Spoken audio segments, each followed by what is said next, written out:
Omubunge wa Homa Bay Town omusike Peter Kaluma nigoritkoria rero esokirie na goteba buna omanyire abantu bagerire amaunchirere yeri chikabegete ase bunge ria Family Protection Bill gutagenderera.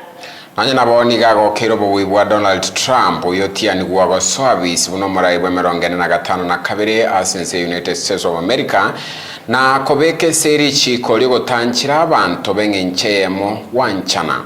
Okwana tinga kiecho Kaluma boigoni go atebire buna nigara chikoira na sekigambere kenene na kwamiriria ekine ekyo kyabegetwe asasa babachumbe gokora emirimo yabo na kubeka amachikama ya asebunge. Muri kitoko rwa se county ya Nairobi Josephat Makura murachana roboti rwa senchira yoboikeran.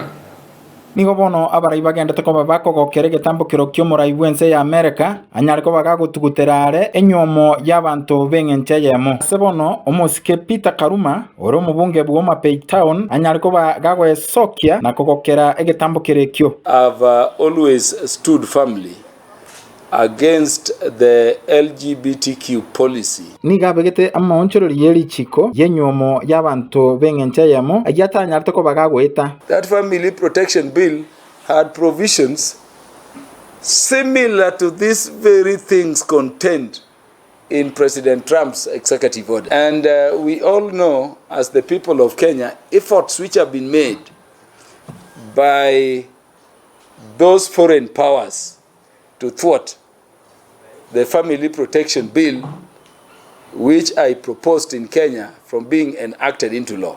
Bono niga goteba niga nyoriro boene bwa bantu ri bagerete lichikerio ndi anyara goita asebunge is that I now know it is the Democratic Party of the US under President Biden who sanctioned the enactment of that bill. Bono aseri chikerio moraibwense bwa America nigorira chiko bali komanya omosacha no mokungu. The executive order saying there are only 2 gender categories.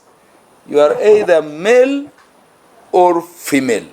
Full stop. He has also said that nobody will claim he's a woman and take the benefits we've been fighting for in terms of protection of our girls and women for eternity simply by identifying themselves as gender. Ni atebire bona machiko nata kireko bagakorigererio koranga twatwarire gesaku kerekeronge. I want to promise that 2 things must happen. The Supreme Court determination that said sex, which is equal to gender, means sexual orientation, meaning that people have a right to determine their gender at will each time according to what they feel, must now be reviewed.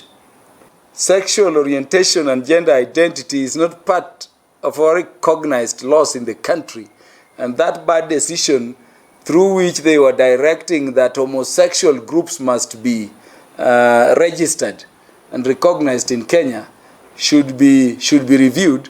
They dismissed me on technicalities. Bono niga mochiri oboraibwense ya America wetero moraibwense oyo kabeira ororo asoko bekira ba Kenya amachiko aramabe ayata nyariko bagakokinia egesaku. But we also know that the Supreme Court delivered that decision just when Jill Biden was in the country. And we also know that you've never known the reason as to why Jill Biden came to the country to date.